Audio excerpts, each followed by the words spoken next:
오늘은 출애굽기 19장 16절에서 25절 말씀입니다. 오늘 말씀도 이스라엘 백성들이 하나님을 만나는 내용이 기록되어 있습니다.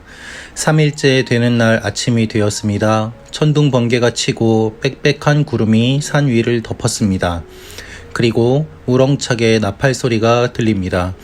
시내산은 온통 연기로 뒤덮여 있었습니다. 그리고 하나님께서 임재하심으로 말미암아 나팔 소리는 점점 더 커지고 하나님이 시내산 꼭대기로 내려오셨습니다. 여러분, 오늘 이 말씀을 보면 이스라엘 백성들이 하나님께 나아가는 내용이 기록되어 있습니다.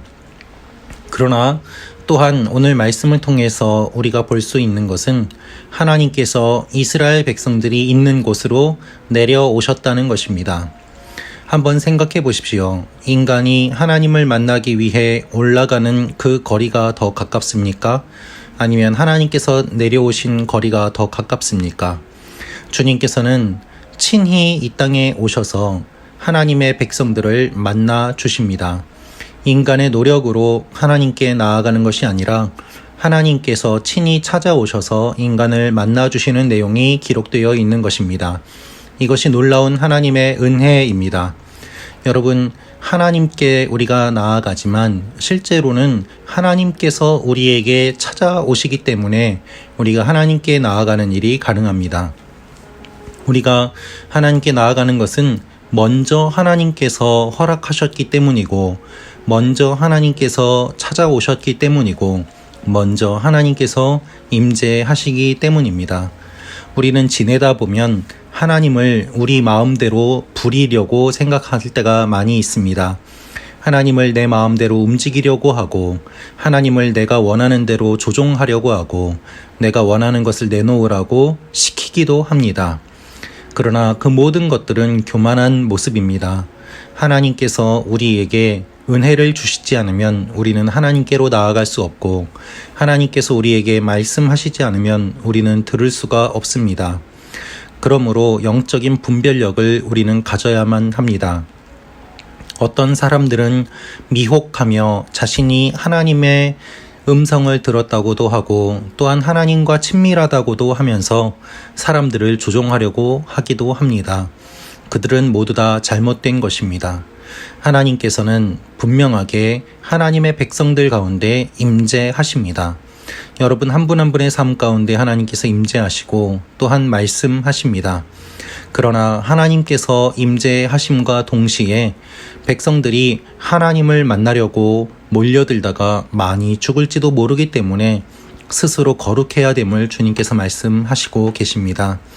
여러분, 우리가 하나님 앞에 나아갈 때 준비해야 될 것들을 주님이 분명하게 말씀하셨습니다. 그리고 또한 더 분명한 것은 하나님께서 만나러 오신다는 것입니다. 우리가 어디 있든지 하나님을 피할 수 없습니다. 우리가 어디에 있든지 하나님께서는 우리를 찾아오십니다. 그리고 만나 주십니다. 실제로 이스라엘 백성들을 구원해 내신 하나님께서 이제 백성들에게 임재하십니다. 이 얼마나 놀랍고 또한 감동적인 모습입니까? 우리가 이 땅을 살아가면서 우리는 노예와 같은 일들을 많이 경험합니다. 어려움을 겪습니다. 그러나 주님께서 우리를 구원하여 주시고 마지막에 이 땅을 떠날 때에 저 천국에서 우리를 만나 주심을 우리에게 분명히 약속하십니다. 우리가 이 땅을 살면서도 하나님을 알 수 있는 이유는 하나님께서 우리 가운데 오셨기 때문입니다. 우리 가운데 오신 하나님, 임마누엘의 하나님이 우리와 함께 하시기 때문에 오늘도 우리는 하루를 살아갈 수 있는 것입니다. 이것을 고백하는 사람이 믿음의 사람입니다. 여러분, 우리의 삶에 어려운 일이 있으면 하나님이 계시지 않는가 생각하며 고민하기도 합니다.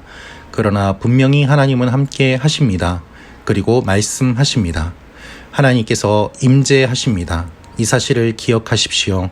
그리고 오늘도 하루 힘을 내십시오. 하나님께서 임재하실 때 온 천지가 떨리고 하나님의 위엄이 나타날 것입니다. 이 하나님의 일들을 바라보는 여러분과 제가 되기를 원합니다. 기도하겠습니다. 아버지 하나님, 하나님의 임재를 사모합니다. 우리와 함께 하시는 하나님, 우리를 만나러 찾아오시는 하나님, 우리도 주님을 만나기 원합니다. 우리와 함께하여 주옵소서. 예수님의 이름으로 기도합니다. 아멘.